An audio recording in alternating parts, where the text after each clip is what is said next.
My name is Ava Collins, and what I am about to share still feels like a dream. One that began with loneliness, a kind stranger, a forgotten birthday, and a family who suddenly remembered I existed only after my company touched Forbes. But before all of that, before the headlines and the cameras and the fake smiles holding bright flowers and an even brighter proposal, there was a night I will never forget. It was my 32nd birthday, a cold Tuesday evening in Seattle. Rain hit my window like tiny stones, and I sat at my tiny kitchen table staring at a chocolate cupcake with 3 candles shaped like the numbers 3 and 2. I kept checking my phone, waiting for a text, a knock, a surprise, anything. But the only notifications I got were from apps telling me about discounts on shoes. I waited, and waited, and waited. No one came. Not my mom. Not my dad. Not my siblings. Not even the friends I once covered shifts for, supported, or lent money to. I whispered to myself, "It's okay, Ava. You're okay." But the truth, I felt like a ghost in my own life. I was just about to blow out the candles alone when I heard a soft voice behind me. "Excuse me. Is this seat taken?" Turned. A tall woman with warm brown eyes, soaked from the rain, stood at my door holding a torn grocery bag. I'm sorry," she said. "Your door was open a little. I think the wind pushed it." I saw the candles and, well, no one should celebrate their birthday alone. Before I could say anything, she stepped closer, smiled gently, and lit the candles for me with a small lighter she kept in her pocket. "Make a wish," she whispered. So I did. I wished for a life where I mattered. I didn't know it yet, but that stranger's kindness was about to change everything. And 4 years later, when my $40 million company hit Forbes, that same family who forgot me suddenly arrived at my mansion door, holding cake, flowers, and something they called a proposal. But what happened when I opened that door? That is the part you will not expect. And I will tell you, but not yet. Because to understand the shock of that moment, you must first understand who I was before everything changed. Before success. Before fame. Before betrayal returned wearing perfume and fake smiles. But before we go deeper, tell me, where are you watching from? Canada. The United States. Somewhere cozy with a blanket. Tell me, I want to know. Now let me take you back to the beginning. My name is Ava, and I was born into a family that treated love like a prize that had to be earned. I had 2 siblings, Emily and Jake. Emily was the golden child. Perfect hair. Perfect grades. Perfect daughter. Jake was the family comedian. Loud. Charming. Everyone's favorite. And me. I was the quiet one with 2 big dreams and 2 small confidence. The one who worked after school. The one who shared her lunch. The one who remembered everyone's birthday, even when they never remembered mine. My parents weren't cruel people, just blind. Blind to the fact that love needs balance. Blind to the child who blended into the background. When I was younger, I used to believe that one day they would see me. Really see me. But as I grew older, life taught me something important. Some people won't notice you until the world forces them to. And the world was about to. But at 32, I was still invisible. That year life had not been kind. I had just lost my job as a junior data technician at a small tech firm. My savings were almost gone. My landlord gave me a polite warning. And the startup idea I had been building for months looked like it would remain trapped in my laptop forever. I wanted to create a tool that helped small business owners manage everything from sales to customer messages to analytics, all in one simple dashboard. People told me it wasn't special enough. But I believed in it, even though no one believed in me. Except maybe the stranger who lit my candles. Her name was Maya Brooks, and she lived 2 streets away. She worked at the grocery store part-time, helped her grandma at home, and had the brightest smile of anyone I'd ever met. Unlike my family, Maya didn't ask what I could offer. She didn't ask what I earned. She didn't ask why no one showed up. She just sat with me that night, ate my cupcake, and talked like we had known each other for years. "Sometimes," she said, licking frosting from her thumb, "life forgets to bring people into your corner. So the universe sends strangers to stand there instead." I didn't know it then, but she would become the first investor in my life. Not with money, but with kindness. Sometimes the smallest kindness is the spark that lights your map. The next morning I woke up feeling something strange. Hope. Real hope. I opened my laptop and looked at my half-finished prototype. It was messy. Crash. It looked like something built by a tired raccoon. But it was mine.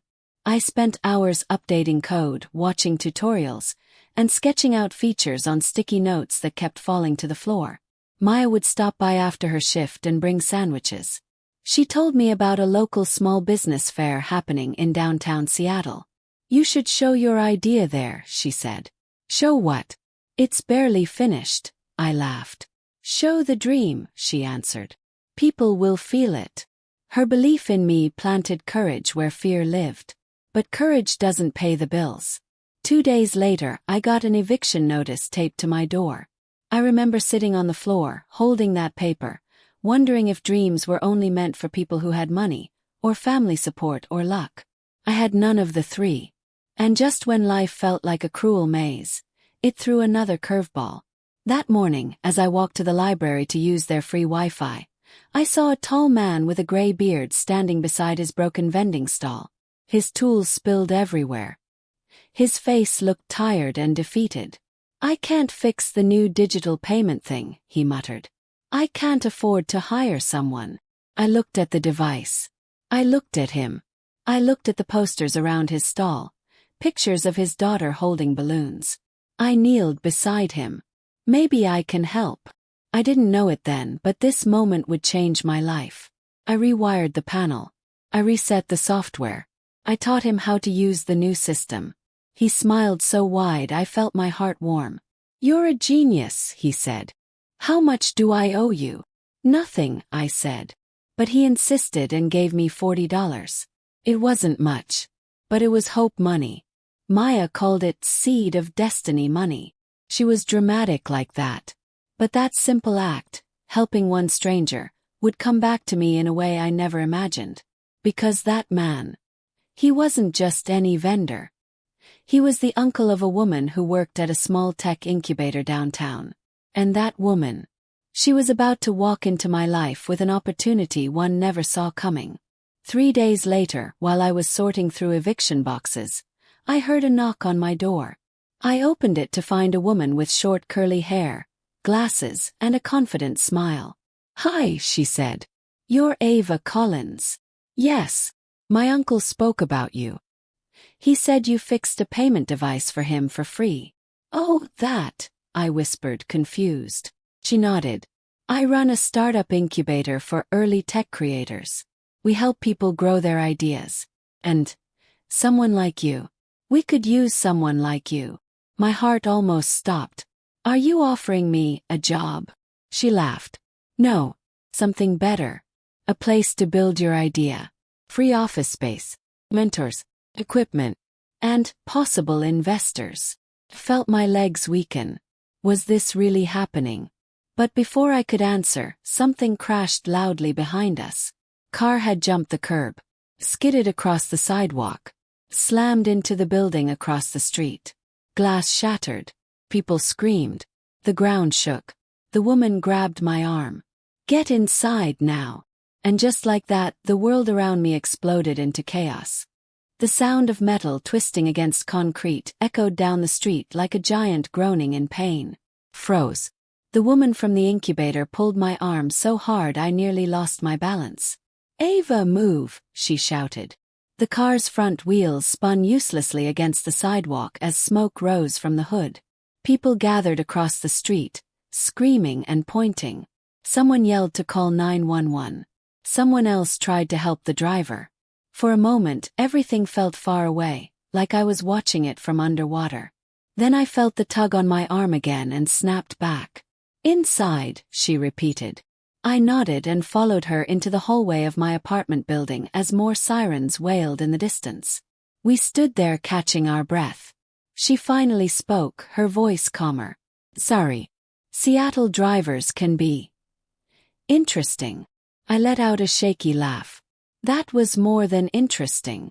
She held out her hand. I didn't get to introduce myself properly. "I'm Rachel Porter, director of Lumen Tech Incubator." I shook her hand, still trembling. I'm still Ava. Rachel smiled. A very brave Ava. Brave.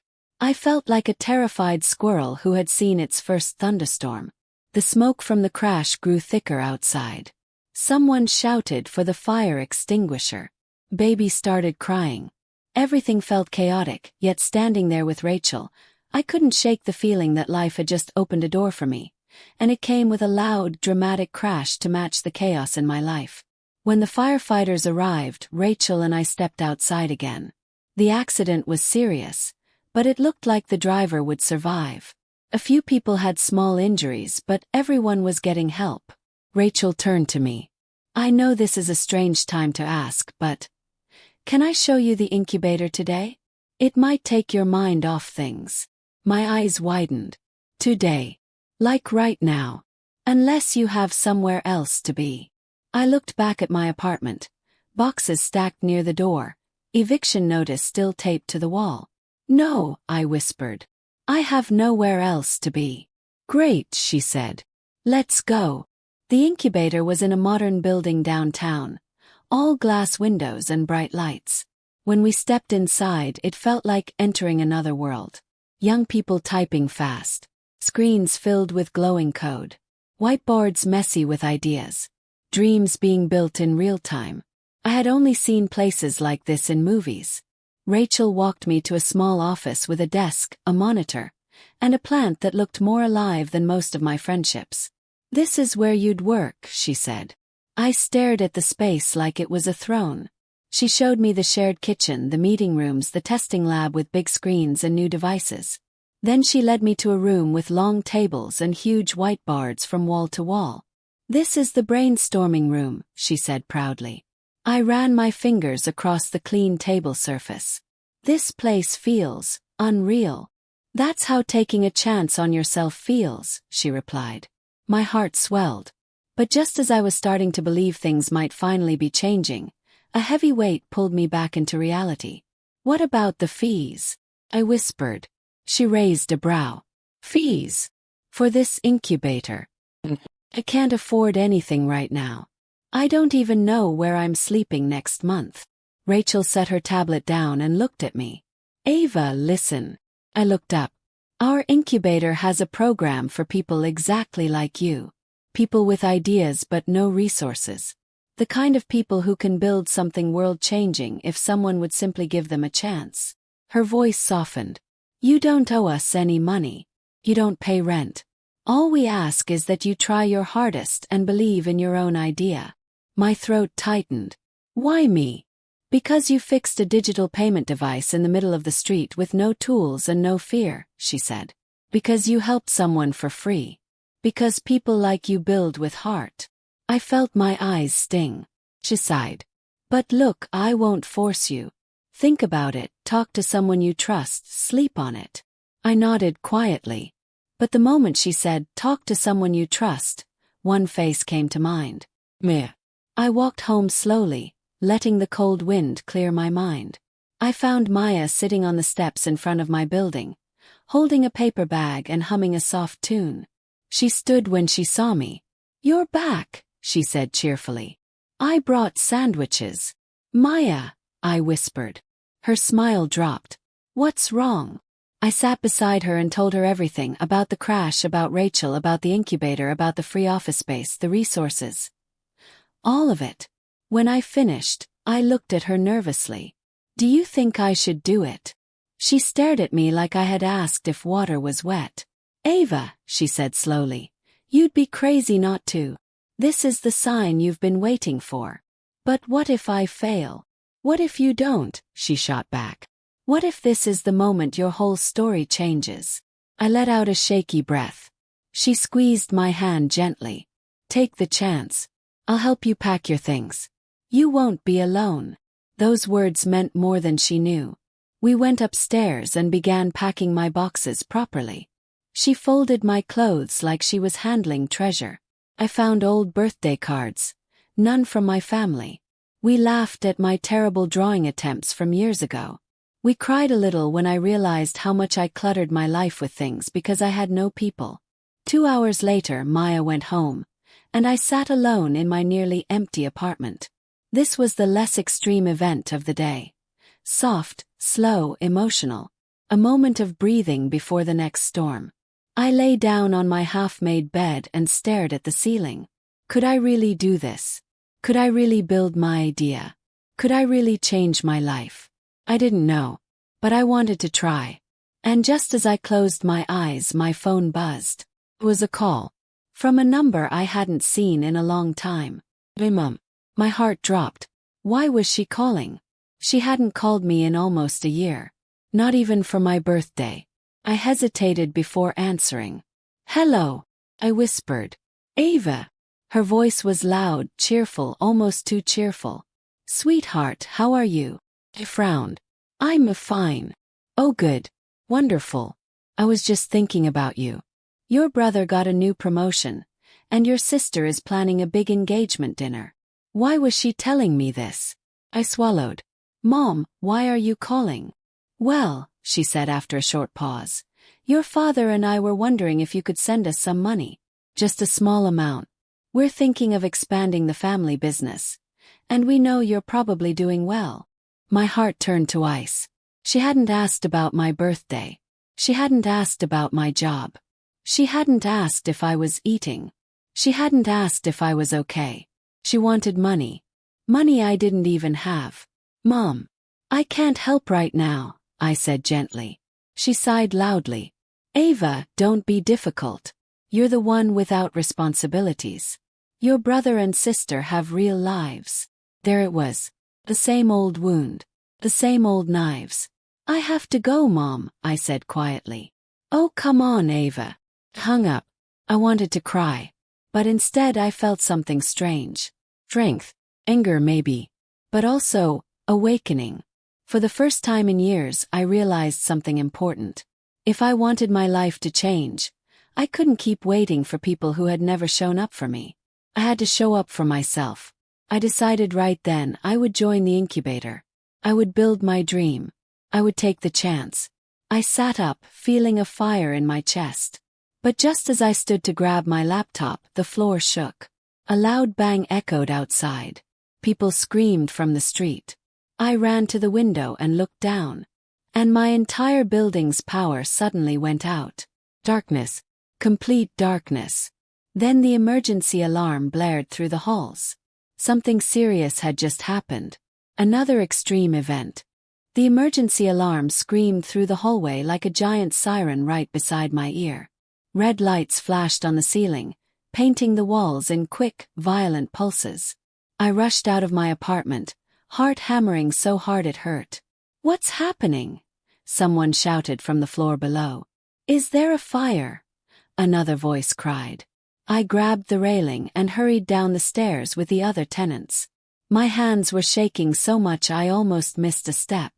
On the second floor, an older man leaned against the wall, coughing. The generator blew, he wheezed.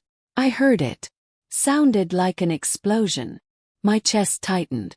The building's generator sat behind the parking lot, right beneath several apartment windows, including mine. People panicked around me, pushing, shouting, arguing. I could feel the fear rising like hot steam in the air. I forced myself to breathe and moved with the crowd until we reached the lobby, which was lit by dim emergency lights. The building manager, Mr. Wilson, stood near the front door in his robe and slippers, yelling into his phone. I don't care what time it is, send a technician. We have families here, children. Yes, the whole block lost power. He hung up, frustrated. Everyone, please stay calm, he said. There was a small electrical failure outside. The fire department is checking the source. Please remain in the lobby until we get the all clear. A woman holding a baby began crying. A group of teenagers complained loudly about their phones dying. An elderly couple tried to comfort each other. But I felt something else. Furious. But also, clarity. If life had taught me anything, it was this. Chaos doesn't always mean danger. Sometimes it means change. I stepped aside from the crowd and tried calling Maya, but the network was jammed. I texted her instead. There's an emergency at my apartment. Okay. I'll update you. Then I found a corner seat and tried to calm myself, but it was impossible with all the screaming, the crying, the flashing lights. The floor felt cold through my shoes. The building smelled faintly of smoke drifting in through the vents. 15 minutes passed. Then 20. Finally, 2 firefighters came into the lobby. "It's safe," one of them said. The explosion came from the transformer outside, not inside the building. No fire. But power may not return until morning. A wave of relief spread across the room. But for me, meant something else. I didn't have the money to stay long in this apartment anyway. This blackout felt like a sign, a push from the universe telling me it was time to move forward. Time to step out of the dim life I had been stuck in for too long. The building slowly returned to quiet. People went back to their apartments with flashlights and candles. I returned too, the hallways dark and silent except for the soft echo of footsteps. When I closed my door, I sat on the floor, hugging my knees. The darkness didn't scare me. I'd lived in emotional darkness long before tonight. But deep inside something had shifted. The next morning power still hadn't returned, so I left early to meet Rachel at the incubator. I walked through the cold morning air, clutching my notebook and laptop. As soon as I stepped into the bright building, everything inside me eased. Felt like entering the future, like stepping out of the storm into a warm room. Rachel smiled when she saw me. "Ava, I wasn't sure if you'd come today." "I'm ready," I said. "I want to join the program." She smiled proudly. "Then let's begin." The rest of the day felt like a small miracle. Rachel introduced me to the team, young creators from different parts of the United States and Canada. There was Leo, a brilliant coder from Chicago with thick glasses and a shy laugh. Kayla, a marketing genius from Toronto who could sell snow to a snowman. And Daniel, a systems engineer from Texas who talked fast and loved solving puzzles. Rachel clapped her hands. "Everyone, this is Ava Collins. She's joining us today." Kayla grinned. "Nice. New brain power." Leo waved shyly. "Hi." Daniel nodded. "Welcome, Ava. Hope you like coffee. You'll need lots of it." Everyone laughed, even me. For the first time in a long time I felt like I belonged somewhere. Rachel walked me to my new desk. "This is yours. Use any equipment you need. And remember, we're here to help you grow your idea." My idea. My dream. In a real office, surrounded by real creators. I set my things down gently as if they might break. I opened my laptop and took a deep breath. Then I began. The next few hours were calmer, a soft moment, less extreme. Coded. Erased. Fixed. Tested. I scribbled notes across sticky pads. I sketched ideas on a whiteboard. Every time I felt stuck, Leo gave small suggestions. Kayla walked by and asked questions that made my brain stretch in new ways. Daniel explained how to simplify the system for small businesses. And each time I doubted myself, someone reminded me, "You can do this." For lunch, the team invited me to eat with them. We laughed about silly things. We shared embarrassing stories. I told them about the vendor whose machine I fixed. "You did that for free?" Daniel asked. Shrugged. He looked like he needed help. Kayla smiled gently. "Kind people are rare in tech. You're going to go far." Their faith in me warmed my heart. When the day ended, Rachel walked me out. "You made a strong start today.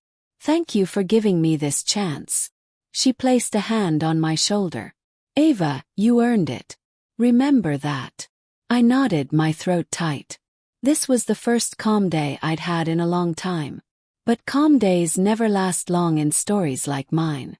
When I returned home, the power was finally back. I packed more boxes, preparing to move into the small room the incubator offered for free to selected creators. It wasn't fancy, but it was safe. As I packed, I found old photos of my family, smiling at barbecues, at football games, at Christmas dinners. I wasn't in most of them. I had always been the one taking the pictures. A small ache settled inside me, but I pushed it aside. Life was changing. I was changing. Around 7 p.m. I got a text from Rachel. Tomorrow we're hosting a small event to meet local investors. Don't worry, just observe. Dress comfortably. It's nothing big. Nothing big. Meeting investors. That sounded huge to me, but I texted back. Got it. Thank you. I packed until my eyes grew heavy. Then I sat on the floor with one last box and opened it carefully. Inside was the cupcake wrapper from my lonely 32nd birthday, the one Maya and I shared. I kept it as a reminder of where I came from. I smiled softly. I was about to close the box when I heard voices outside my door. Not neighbors. Not kids. Not maintenance. The voices were familiar. Voices I knew too well. Froze. Are you sure she lives here? Yes, this is the apartment number. Well, hurry up. We can't stay long. My stomach twisted. Mo. It couldn't be. But when I heard the sharp knock on my door and a voice I had heard my entire childhood say, Ava, open up, sweetie. It's Mom. My heart dropped to the floor. She didn't come for my birthday. She didn't come when I needed her. She didn't come when I lost my job. She didn't come when I cried alone. Why now? Why tonight? Why suddenly? My hands shook as the knocking grew louder. Ava. It's Dad. Open the door. Then another voice. My brother Jake. Ava, come on. We need to talk. It's important. My breath caught in my throat. And just as I stepped toward the door, my phone buzzed with a new notification, one that made my heart pound even harder. It was an email. From Forbes business magazine. The subject line read, Request for interview. Spotlight on rising startups. Ava Collins. My eyes widened. My family was outside the door. Forbes was inside my phone. And everything crashed into my life at once. The knocking on my door grew louder, sharper, more impatient. My phone buzzed again with the email notification glowing up at me like a tiny golden sun. I stood in the middle of my small, half-packed apartment, frozen between two worlds, one outside my door demanding entrance, and another inside my phone inviting me into a future I never imagined. Ava! My mother called again. Open the door. We don't have all night. For a moment I considered not answering. I considered staying completely still until they went away. But a part of me, an old part that still wanted their approval, pushed my feet toward the door. With a slow breath I opened it. My mother stood there in a shiny coat, hair done, makeup perfect. My father stood beside her, arms crossed like he was supervising something. Jake, my brother, leaned against the wall scrolling through his phone like he didn't want to be there at all. My mother looked me up and down and forced a smile that didn't reach her eyes. Ava, sweetheart, she said, stepping inside without waiting for permission. You look tired. My father cleared his throat. We thought we'd stop by. I raised a brow. At night. Unexpected. Jake shrugged. Mom insisted. Mom shot him a glare, then turned back to me with a sugary smile. We just wanted to check on you, honey. But they wanted to check on the daughter they'd ignored for years. The same daughter who, 2 days earlier, they told had no real responsibilities. My father's eyes scanned the half-packed boxes. Are you moving? Yes, I said. Why? He asked. I got an opportunity. Jake snorted. You. Doing what? Working at a coffee shop again. My mother elbowed him, but she didn't look too bothered. Ignore him. You know your brother jokes. I didn't respond. My mom clasped her hands. Anyway, we didn't come to fight. We wanted to talk. I crossed my arms. About what? My father stepped closer. We have a business expansion coming. Bakery chain. We think it could go big with a little push. And we thought, well, maybe you could help fund the early stage. There it was. The real reason. Money. Not love. Not concern. Not interest in my life. Just money. I don't have money, I said flatly. My mother scoffed. Honey, we know you're doing fine. Your sister said you've been working with some tech people downtown. Tech jobs pay well. Mom, I'm building something. I'm not rich. She waved her hand. But you could contribute something small.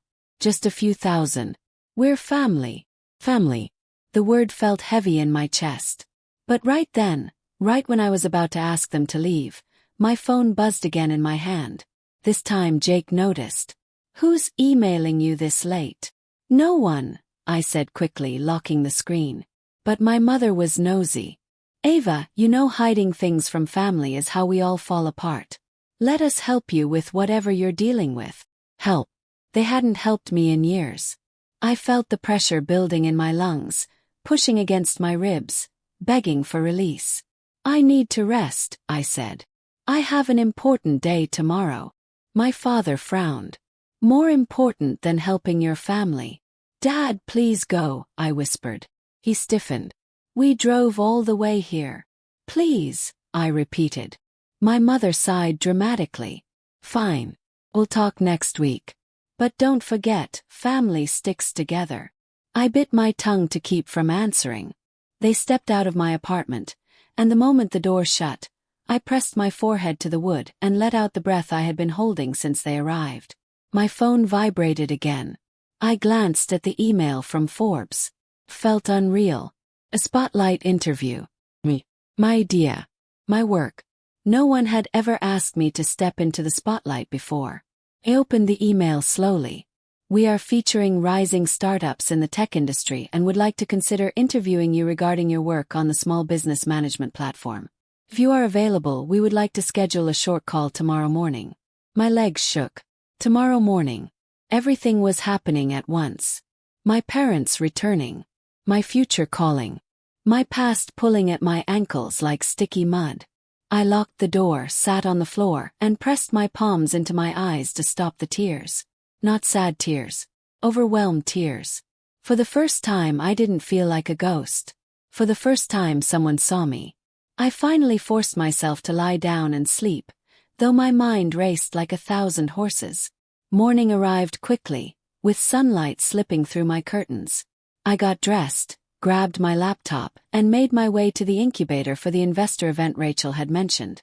My hands were sweaty the whole bus ride there. When I walked into the building, it was buzzing with energy. Tables decorated, light music playing, people wearing business outfits and talking in groups. Rachel waved when she saw me. Ava. Ready. As ready as a scared baby deer, I joked. She laughed. Perfect. Deer run fast. She introduced me to several small investors. Friendly people who asked questions about my platform. Most of them simply nodded. Impressed but not overly excited. That was okay. I didn't expect miracles. But then something surprising happened. During lunch break, a woman with silver hair and sharp eyes approached me. She wore a navy blazer and carried herself like someone who made important decisions every hour. Are you Ava Collins? She asked. Yes, ma'am. I heard you're the creator of the small business management system. That's very impressive. Blushed. Thank you. She extended her hand. I'm Marilyn Chase, founder of Chase Path Ventures. My stomach flipped. This was a major investor. Someone who helped many young founders rise from nothing. I watched you speak to the others, she said. You're humble, thoughtful. That's rare. I swallowed hard. I'm trying my best. She nodded. Good. I'm hosting a private networking dinner tonight. I'd like to invite you. My brain nearly exploded. Oh wow, I mean yes, thank you. Rachel, who stood behind me, smiled proudly. Marilyn slipped me a card. Be there at 7. Dress formally, nothing too expensive. Confidence is enough. When she walked away, I turned to Rachel. Did that just happen? Yes, she said happily. Ava, this could change everything. I felt lightheaded. The day continued smoothly. Coding sessions, feedback from mentors, small laughs with the team. Peaceful moment, a less extreme event, almost calm. But calm never stays long. At 6 p.m., I rushed home to change for the dinner. I put on the only formal outfit I owned. A simple navy dress Maya helped me pick out months ago from a thrift store. I tied my hair up, grabbed my bag and headed for the door. I reached the parking lot and opened the ride-sharing app. My phone froze. Then buzzed. Then buzzed again. 5 missed calls. 4 texts. All from one person. My heart sank. Then another text popped up. This time from Jake. Ava, answer your phone. It's important. Then my mom texted again. We're outside your building. Open the door. Oh. I spun around and my stomach dropped. Their car was right there. Parked at the curb. Hazard lights blinking. My mother stepped out first. Then my father. Then Jake. They didn't look calm. They didn't look friendly. They looked determined. My father marched toward me. We need to talk. I can't, I said quickly. I have an event. This is more important, he snapped. My mother grabbed my arm. Ava, get in the car. No, I said, pulling away. Jake stepped in front of me, blocking my path. Ava, stop being difficult. I said no. He yelled. But they didn't budge. Then my mother said the words that made my blood turn cold. We know everything, Ava. She held up her phone. My heart stopped. On the screen was my name. On the Forbes website. My interview request. Publicly leaked after the media announcement. They had seen it. They knew. And now, standing in the parking lot with their eyes locked on me, they weren't leaving. Another extreme event crashed into my life. Snow fell in soft, quiet sheets outside the tall windows, the same way it had 4 years earlier on the night no one showed up for my 32nd birthday. But tonight was nothing like that night. Tonight, I wasn't the forgotten daughter waiting for people who never came. Tonight, I was the woman whose $40 million company had just hit Forbes. Yet the room felt colder than winter. My family stood in my office. Cake, flowers, fake smiles, and their strange proposal, sitting heavily in a manila envelope on my desk. 4 years ago they drove past me on my birthday with a trunk full of gifts for someone else. 4 years ago they didn't show up. But a kind stranger did. And now here they were, suddenly acting as if they loved me, suddenly remembering my name, suddenly needing something badly enough to swallow their pride and knock on the door of the daughter they once ignored. But the chapter didn't start with them walking in. The real beginning of this moment, this final chapter, started 3 days earlier with one phone call. A phone call that made everything far more complicated than I ever expected. It was 7:12 a.m. I was standing in my kitchen in sweatpants, trying to make pancakes that were slowly turning into something that looked like burnt cardboard, when my phone buzzed. Lucas's name lit up the screen. I smiled instantly. The kind of smile someone gives when the person calling isn't just important. They're safe. Or home. What's wrong? I asked the second I heard his tight breath. He never breathed like that unless something was wrong. It's your brother. My stomach dropped. Michael. What happened? He called me, Lucas said quietly. He asked for you. He said it was urgent. My hand tightened around the phone. My brother hadn't spoken to me in nearly 3 years. Not since he stormed out of my office the day I refused to sign his loan papers. He'd left screaming that I'd changed, that I thought I was better than everyone now. But now he'd called Lucas. Why didn't he call me directly? I whispered. Because, Lucas sighed. He thought I'd convince you to pick up. I didn't want to pick up. But I did. When I called back, Michael's voice was shaky and low. Ava, can we meet? No apology. No warmth. Just desperation. I agreed, not for him but because I remembered the girl I once was. The girl who cried alone in an empty restaurant over forgotten candles. And the stranger who sat down beside her. Kindness had started my journey. Kindness had changed everything. But kindness didn't mean letting people walk over me. So we met. At a diner miles from downtown, where no one recognized me, where he wouldn't feel embarrassed to be seen begging his sister for help. He came alone. No parents. No expensive watch. No arrogance. Just a man who looked like his world had collapsed. He explained everything. Failed business. Eviction notice. Child on the way. No insurance. No savings. No options. Ava. I know I wasn't a good brother. I know it. But please. I need help. I stared at him, remembering every cruel word, every moment he'd made me feel like I didn't belong in my own family. But I also remembered being 32 and alone. I'll think about it, I said. His eyes filled with tears, the kind he didn't want me to see, and he nodded. But before he left, he turned back and said something I wasn't ready for. Ava, they're coming for you. Mom and Dad. They know about the Forbes list. I didn't reply. I didn't breathe. And 3 days later they showed up. Exactly like he said they would. Flowers. An envelope. And smiles that had too much sugar and not enough sincerity. Now we return to the moment inside my office. The moment this chapter truly lives in. The moment the past and present collided. My mother pushed the cake toward me as if she deserved a thank you. We wanted to celebrate your big success, sweetheart. Sweetheart. The last time she used that word I was 9. My father stepped forward next. We know you've been busy, but we think it's time the family comes together again. Don't you think? Well. But I didn't say it yet. Before anything else, my mother cut in, lifting the manila envelope. We wanted to share a new opportunity with you. Opportunity. I almost laughed. She slid the envelope across my glass desk like a dealer sliding cards at a casino. We have a business proposal, she said. My pulse slowed. My eyes stayed on the envelope. Of course this was why they came. Of course there was a plan behind the cake. Of course they wanted something. What's the proposal? I asked calmly. My father puffed up, shoulders straightening the way they always did when money entered a conversation. We want to start a luxury home project. And with your company's success and connections, we know you can secure investors. You'd own a portion of it, of course. 10%, my mother corrected with a bright smile. 10%. Of a business they wanted me to build, me to fund, me to manage, and they would take the rest. Read it, my mother urged. We worked very hard on it. Worked very hard. More like planned the attack the second Forbes listed my name. I didn't touch the envelope.